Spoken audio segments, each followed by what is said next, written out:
This will remind me, I have to tell you some stories of Reb Shayele Kerestirer. I mentioned before about the Yid that was a lawyer. Anyway.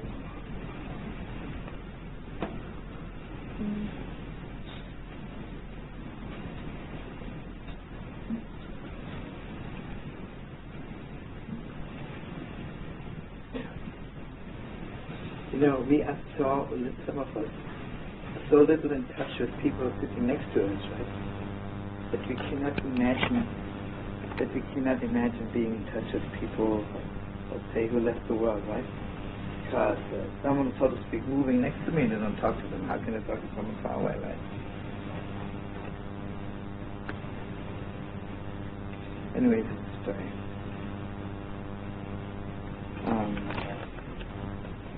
Maybe some of you remember David Dallas. Some of you remember him?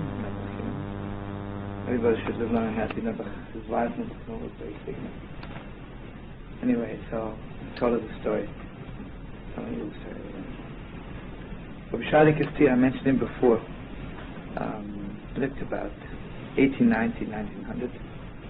And his house was unbelievable. Like, again, it'd be too long to tell you what it was. Just Kerestirer is a city, a little village, not so far from Budapest. And anyway, one night, everybody was already asleep, and the Rebbe was still up. There's a ringing at the door, and Reb Shayele goes out to see what's happening. And there's a woman, obviously from Germany. God bless you. And when the moment she saw the Rebbe, she started yelling, "Yeah, this is yeah, it's him." And she fainted. Okay, you know, fainted, everybody started running, came together, and they carried her in. Then they asked her, "Why did you faint?" So this is the story. The story is that she says, "I'm from Germany. I'm Jewish, but I don't know too much about religion. I have 4 children. I got very sick. And I died. I mean, needed. It was like out of me. And I saw myself standing before the heavenly court. Before the heavenly court, and put me on a scale of good deeds. I'm not such good deeds. I didn't have a living chance. I'm not doing so much good. A little bit selfish, to tell the truth. And the heavenly court says to me, "There's no living chance for you. You're not going down anymore." 2 hours later. Suddenly the door opened, and the Rebbe walked in. And the Rebbe says, "What's going on here?" The woman has 4 children, and you're putting her on a scale? Who cares what she's doing? She has to take care of 4 children. And the Mama, she put his holy hand on my neck. He says, "Gaishan, you know, go away." And I woke up.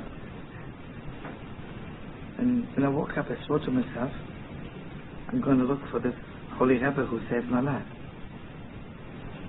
It's months already. I'm traveling all over Poland, and even wherever, Hungary, Russia, wherever I can, wherever I hear there's a Holy Master, I'm going there. I look at him. That wasn't him. So I thought maybe he's not even alive here. I don't know. Anyway, I was in Budapest, and I realized I have kids. Gotta go home. And I'm taking this little, in those days, a little choo-choo train going from Budapest to Berlin, and taking a little balagula horse and a wagon to get me to the train. And while I'm sitting in the wagon, I'm crying very much that I didn't find the Holy Master. And the horse driver, who's a little Jew, says to me, "Why are you crying?" And if nobody else who talks, I told him the whole story. He says to me, "Describe this Holy Rebbe to me." So I described it to him. He says, "The Heilige Kerestirer. It's my Rebbe. The Heilige Kerestirer." Right in the middle of the night, he drove me here to Kerestirer. And when she opened the door, she said, "Yeah, this is her, Unbelievable story, I told, what's her name, Ilana, that you have a claim to God. You know? Don't put me on the scale. So, sweet shit.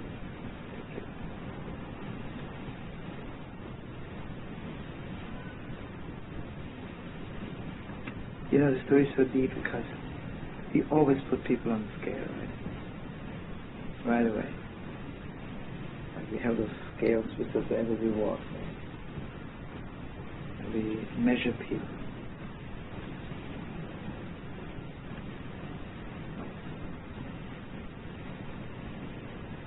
Remember this, one of the rebbe said that the best way of living long is if you don't judge anybody. Because if you don't judge anybody, and you have a sense of God, I never judge, why do you judge me, right? And if you're not judged, so you live forever, right?